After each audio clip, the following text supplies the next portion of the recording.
아들 교육을 어떻게 시키셨길래 이런 짓을 해요? 왜요? 내 눈엔 아주 잘한 것 같은데요. 어른들 앞에서 상을 엎는 게 말이나 돼요. 어른이 어른다워야 어른 대접을 해주죠. 상을 엎는 바람에 저희들이 다칠 뻔했잖아요. 안 다치셨으면 된 거 아닌가요?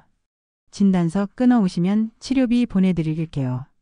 아들 영철이가 상견례에서 밥상을 엎는 바람에 결국 파혼을 하게 된 사연을 지금부터 들려드리겠습니다. 저는 63세 김영순입니다. 평범한 집안의 첫째 딸로 부모님께서는 제가 어렸을 때부터 절대 남에게 지지 말라고 강하게 가르치셨습니다. 그런 교육은 아들뿐만 아니라 저희 딸들에게도 동일하게 하셨지요. 그런 부모님의 영향으로 저는 어릴 때부터 불의를 보면 참지 못하는 성격이었습니다. 동생들이 친구에게 맞고 오면 제가 맞더라도 같이 싸워줬습니다. 부모님은 오히려 잘했다며 저를 칭찬해 주시기도 했죠.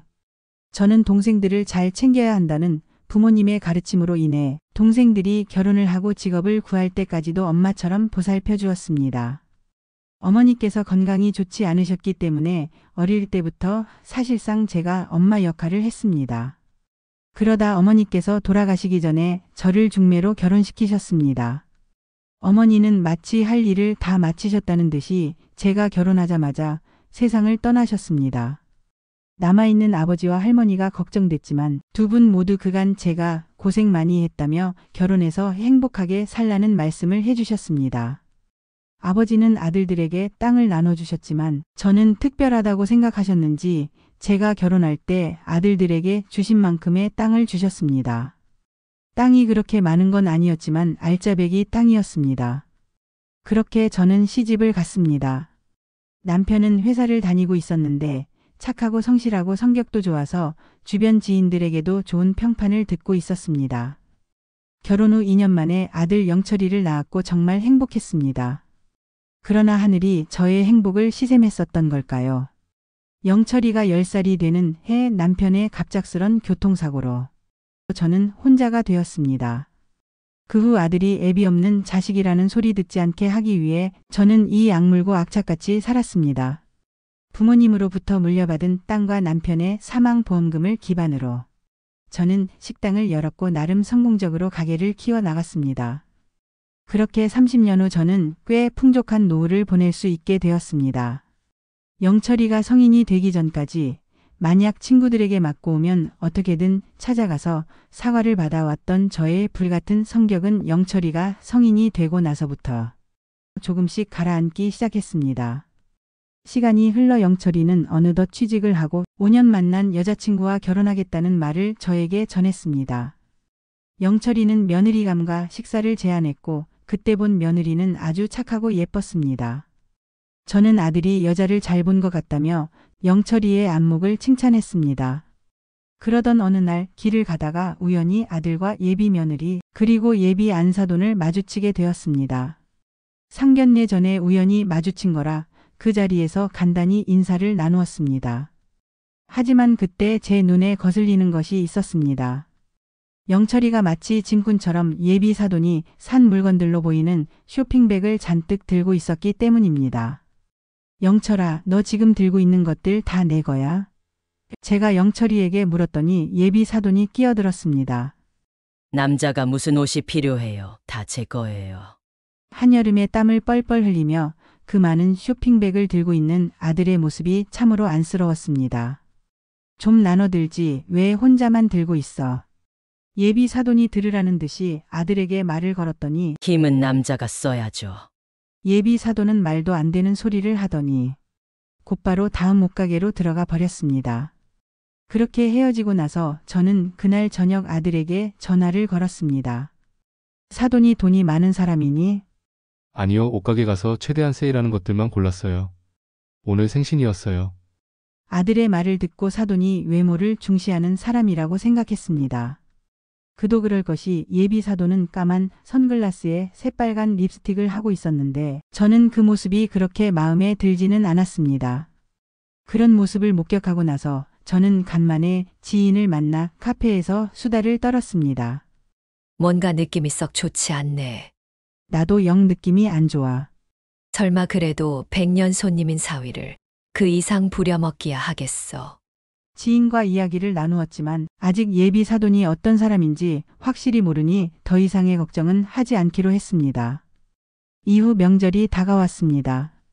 청첩장 날짜와 결혼식장 예약도 끝나자 저는 아들이 이미 결혼을 한 것처럼 생각했습니다. 그리고 이는 예비 사돈도 마찬가지였던 것 같습니다. 영철이는 결혼 전에 저희 집을 자주 방문했습니다. 결혼하면 많이 못 올 수도 있어서 자주 좀 와 있으려고요. 이렇게 말하는 아들이 기특했습니다. 어느 날 저는 아들과 함께 밥을 먹고 차를 내왔습니다. 그 순간 아들의 전화기가 울렸고 아들은 누군지 확인하더니 이내 표정이 굳어졌습니다. 두 손으로 차를 마시면서 과자를 먹고 있던 아들은 전화를 스피커폰으로 돌렸습니다. 여보세요. 거리감 느껴지게 무슨 여보세요야. 앞으로는 내 장모님하고 전화 받아. 네, 장모님. 전화기 너머로 들리는 목소리에 저는 귀를 쫑긋 세웠습니다.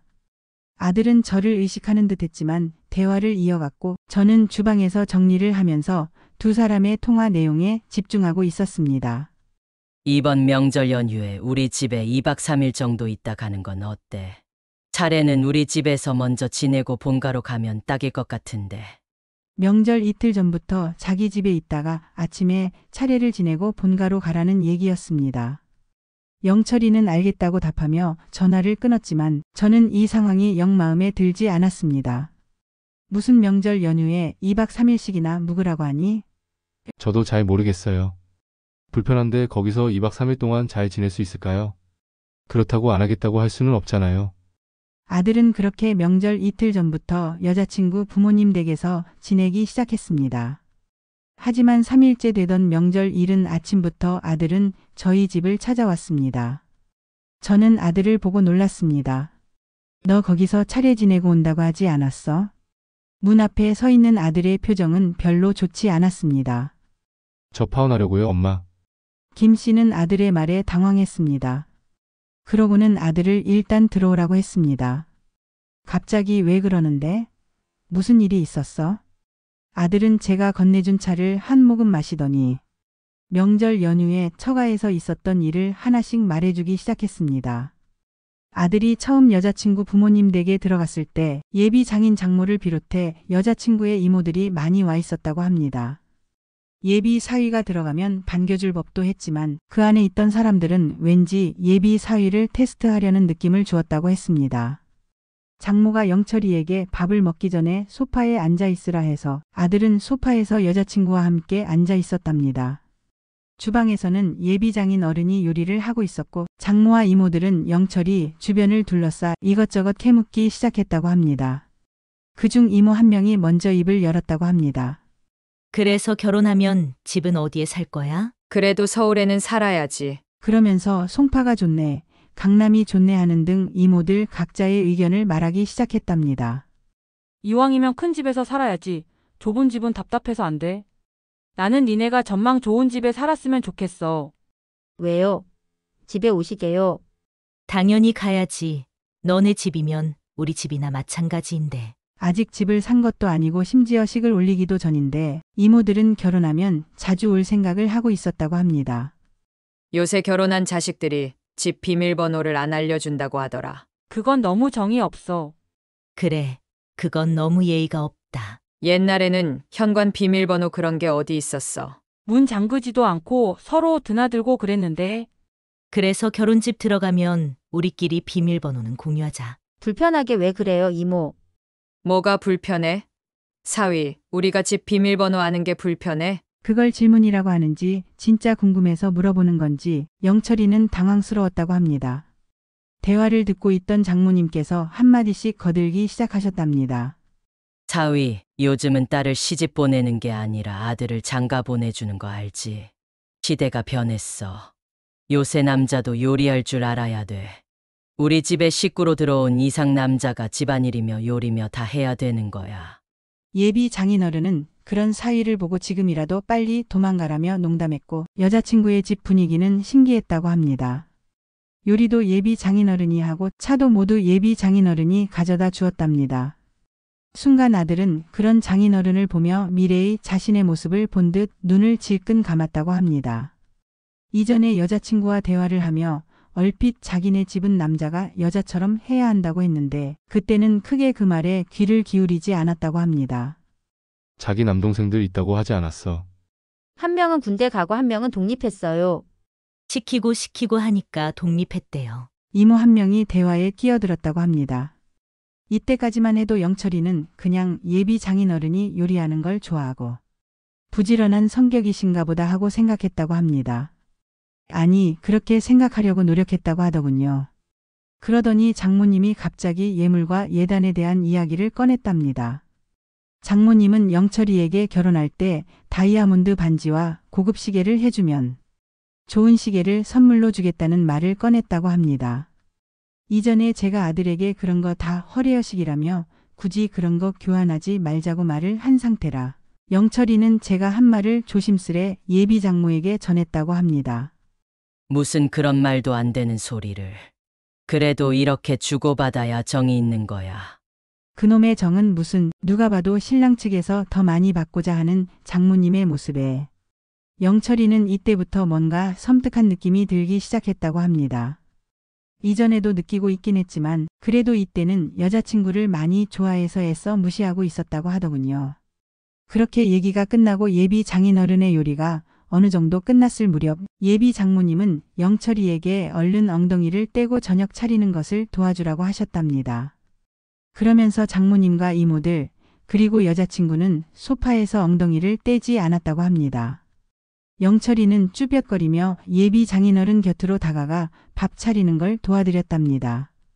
그렇게 불편하게 저녁밥을 먹었는데 밥 먹을 때도 어찌나 그렇게 말이 많고 잔소리가 많던지 영철이는 밥을 씹을 시간도 부족했다고 합니다. 저녁밥을 먹고 나서 여자친구가 설거지를 하러 싱크대 쪽으로 향했는데 장모님은 영철이에게 눈치를 주고 빨리 고무장갑을 빼서 끼라고 하셨답니다. 영철이는 이게 뭐지 싶었다고 합니다. 백년 손님 대접하듯 바라진 않았지만 그래도 엄연히 손님인데 이렇게 첫날부터 설거지를 시키는 게 맞나 싶었다고 하더군요. 등을 떠미는 장모님 덕에 어느덧 영철이는 여자친구 대신 설거지를 하고 있었답니다. 그런 모습을 보자 여자친구는 자기 엄마를 말렸다고 합니다. 엄마 손님한테 왜 이것까지 시켜?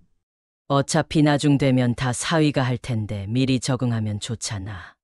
아들의 여자친구는 그런 엄마와 말을 더 섞어봤자 바뀌는 게 없다며 영철이에게 고무장갑을 건넸다고 합니다. 영철이는 그렇게 설거지를 마치고 소파에 잠깐 엉덩이를 붙였는데 예비 장인어른이 그때 술 한잔하자며 다시 상을 펴기 시작하셨답니다. 영철이는 어쩔 수 없이 다시 소파에서 엉덩이를 떼서 장인어른을 도왔답니다. 그때도 장모님과 이모들 그리고 여자친구는 TV를 보기 바빴다고 합니다. 장인어른은 영철이에게 자기를 따라오라면서 안주 만드는 법을 알려주기 시작하셨답니다. 영철이는 여기가 여자친구 부모님 집인지 지금 아르바이트를 하러 온 건지 도저히 분간이 되지 않았다고 합니다. 그렇게 안주를 만들고 술도 가져오고 나서 영철이는 다시금 자리에 앉았답니다. 저녁을 먹은 지 얼마 되지 않았는데도 굉장히 많은 안주를 만들어 한 상 가득한 술상이 펼쳐졌다고 하더군요. 역시 형부 솜씨가 대단하다. 우리 사위는 요리를 좀 하나? 자취를 하며 어느 정도 요리를 할 줄 알았던 영철이는 왠지 요리를 잘한다고 말하면 자꾸 부려먹으려 할까봐 요리를 못하는 척 했다고 합니다. 그러자 옆에 있던 여자친구가 영철이 보고 요리를 잘한다며 엄지까지 치켜 세웠답니다. 그래, 그럼 이제 형부 대신 사위가 이 집 요리 담당하면 되겠네. 영철이는 땀을 삐질 흘렸다고 합니다. 여자친구에게 기대고 싶었지만 여자친구는 영철이를 보호해주지 못했답니다. 어차피 말해봐야 엄마와 이모들의 고집을 꺾을 수 없다는 것을 알고 체념한 듯 보였다고 합니다. 그렇게 술이 한 잔, 두 잔 들어가고 취한 이모들은 먼저 방으로 들어갔답니다. 여자친구도 방으로 들어갔고 영철이도 여자친구를 따라 들어가려고 했지만 장인어른과 장모님이 영철이의 팔을 붙잡으셨다고 합니다. 이건 다 치우고 자야지. 영철이는 그런 장모님의 말에 순간 너무 화가 났지만 참았다고 합니다. 다시 자리에 앉은 영철이는 정말 아르바이트를 하러 온 기분이었다고 하더군요. 예비 장인어른은 영철이에게 조금만 더 마시고 치우자면서 과거 얘기부터 자식 자랑을 하기 시작하셨답니다. 그러면서 결혼하면 자기 딸에게 잘하라며 영철이의 뒤통수를 3개 때렸다고 합니다. 영철이의 고개가 앞으로 흔들릴 정도였으니 뒤통수를 친 강도가 꽤나 셌던 모양입니다. 장모님은 그런 영철이를 보면서 웃었다고 하더군요. 남편이 많이 취한 것 같네. 그렇게 장모님이 얼른 들어가자고 하며 자기들끼리 방으로 들어갔다고 합니다. 방으로 들어가면서도 영철이에게 상을 싹 치우라고 한 번 더 말씀하셔서 영철이는 혼자 상을 치웠답니다. 뭘 그리 지저분하게 먹었는지 치워도 끝이 없게 느껴졌다고 하더군요. 그렇게 치우면서 영철이는 방금 마셨던 술들이 확 깨는 느낌을 받았다고 합니다. 순간 이 집을 빠져나가고 싶었지만 충동을 참고 일단 잠을 청했답니다. 여자친구의 방으로 들어가려 했지만 문이 잠겨 있어 영철이는 거실 소파에서 잠을 청했다고 합니다. 영철이는 익숙한 곳이 아니면 잠을 잘 자지 못해 잠을 설치다. 늦은 새벽에 겨우 잠이 들었답니다. 그런데 다음날 누군가 영철이를 깨웠다고 합니다. 다름 아닌 장모님이었습니다. 장모님은 영철이의 팔을 3개 흔들며 얼른 일어나라고 하셨답니다. 조심히 깨우는 것도 아니고 마치 군대 후임을 깨우듯 강하게 팔을 흔들어서 영철이는 순간 장모님을 노려봤다고 합니다. 지금 시간이 몇 시인데 아직도 자고 있어. 남자가 부지런해야지. 영철이는 찌뿌둥한 몸을 일으키며 눈을 비볐답니다. 그리고 다시금 여자친구 부모님 집에 와 있다는 걸 실감했다고 합니다. 영철이가 일어나자마자 장인어른이 방에서 나오더니 자기를 사우나에 좀 태워달라고 말씀하셨답니다. 그냥 걸어가요, 아빠. 바로 앞인데 무슨 차를 타고 가려고 그래요? 자위가 있는데 왜 굳이 힘들게 걸어가? 여자친구는 딱 한마디만 하고 더 이상은 그런 아빠를 말리지 않았다고 합니다. 영철이는 그렇게 세수도 못하고 장인어른을 가까운 사우나에 내려주고 다시 돌아왔답니다. 장인어른은 이따 전화하면 데리러 오라고까지 말씀하셨다고 하더군요. 영철이는 차에서 좀 쉬다가 다시 여자친구 부모님 집으로 향했다고 합니다. 별로 열고 싶지 않았던 문을 다시 열고 소파로 향했는데 그 사이 장모님과 이모들 그리고 여자친구는 아침을 간단히 먹고 있었답니다. 왜 이렇게 늦었어? 장모님은 영철이에게 얼른 밥 먹으라고 하셨지만 반찬들은 자기들이 다 먹었는지 밥과 국만 덩그러니 남아 있었다고 합니다. 영철이는 입맛도 별로 없어 몇 술 먹고 숟가락을 내려놓았는데 장모님은 또다시 부지런히 움직이라며 소리를 내기 시작하셨답니다. 장모님과 이모들은 명절 음식을 할 준비를 하고 계셨답니다. 영철이는 설마 명절 음식까지 자기 보고 하라고 하지는 않겠지 생각했다고 합니다. 다행히 준비를 자기들끼리 하는 것을 보니 요리는 장모님과 이모들이 할 것 같았답니다. 하지만 장모님과 이모들의 역할은 거기까지였다고 합니다. 장모님은 영철이를 부르더니 앞치마를 들이밀며 두르라고 하셨답니다. 여자친구는 그냥 자기가 하겠다고 했지만 나중에 어차피 다 해야 돼. 장모님은 영철이에게 뒤집개를 건네셨답니다. 그러더니 할 게 많다며 얼른 전을 부치라고 하셨답니다. 에어컨이라도 틀어줬으면 했지만 자기들은 춥다고 에어컨을 틀지도 않고 영철이는 그렇게 땀을 흘리며 전을 부치기 시작했답니다. 그러면서 옆에서 어찌나 잔소리들이 많았는지 영철이는 점점 화가 쌓이고 있었다고 합니다. 영철이는 전화기를 소파에 놓고 왔는데 전화기가 계속 울리자 여자친구가 핸드폰을 건네주었답니다. 핸드폰을 보니 장인어른의 부재중 전화가 많이 와 있었다고 합니다. 영철이가 전화를 받자마자 장인어른은 화를 내기 시작하셨답니다. 전화도 안 받고 뭐해? 얼른 태우러 와. 영철이는 알겠다고 답하며 장모님께 이 사실을 알렸더니 장모님은 걱정 말고 요리를 계속하라고 하셨답니다. 장모님은 자기가 직접 장인어른에게 전화해서 사위가 요리를 하고 있으니 걸어오라고 하셨습니다. 장인어른은 그런 장모님의 말에 알겠다고 하셨지만 영철이는 진작 올 것이지 하고 속으로 생각했다고 합니다. 그렇게 영철이의 이야기를 들으니 제 마음도 답답해졌습니다. 아들이 결혼 전부터 이런 대우를 받았다면 결혼 후에는 어떻게 될지 뻔히 보이는 것 같았습니다. 저는 아들의 선택을 전적으로 지지했고 오히려 이렇게 빨리 알게 된 것이 다행이라고 생각했습니다. 그러나 그 후 영철이와 여자친구는 다시 화해를 한 듯 했고 우여곡절 끝에 결혼 상견례를 식당에서 하기로 하였습니다. 음식이 나오기 전 잠시 어색한 침묵이 흘렀습니다. 어색한 침묵을 깬 것은 예비 안사돈으로 딸 자랑을 하기 시작했습니다. 제가 딸이 하나라 정말 애지중지 키웠어요.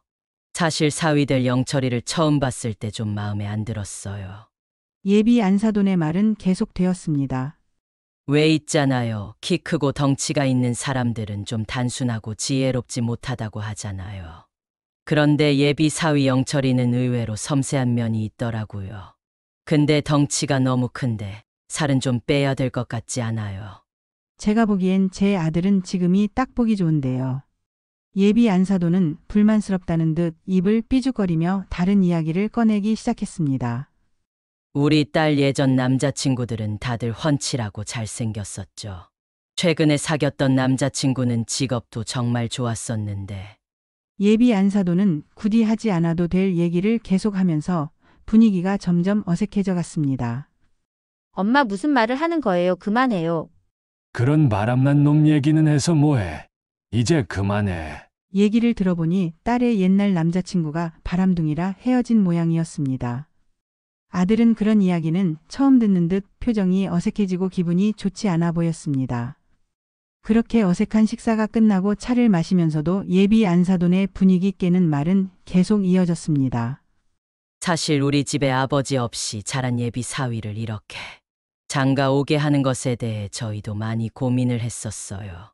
솔직히 말씀드리면 다들 그런 생각 속으로 가지고 있잖아요. 성격이 어디 좀 모난 데가 있지 않을까. 사실 솔직하게 저희는 그게 조금 불안하긴 하네요. 대체 무슨 의도로 저런 말을 하는지 저는 순간 정신이 아득해졌습니다.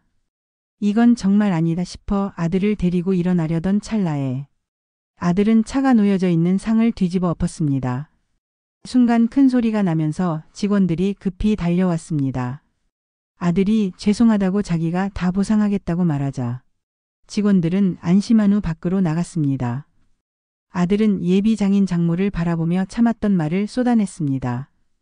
여자친구의 얼굴을 봐서 어떡하든 끝까지 참으려고 했는데 이제 더 이상 못 참겠네요.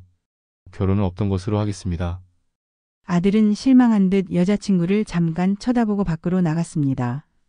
저도 일어나 아들을 따라 나가려고 하는데 예비 사돈이 따지듯 물어오자 저도 지지 않고 맞섰습니다. 아니 도대체 아들 교육을 어떻게 시키셨길래 이런 짓을 해요?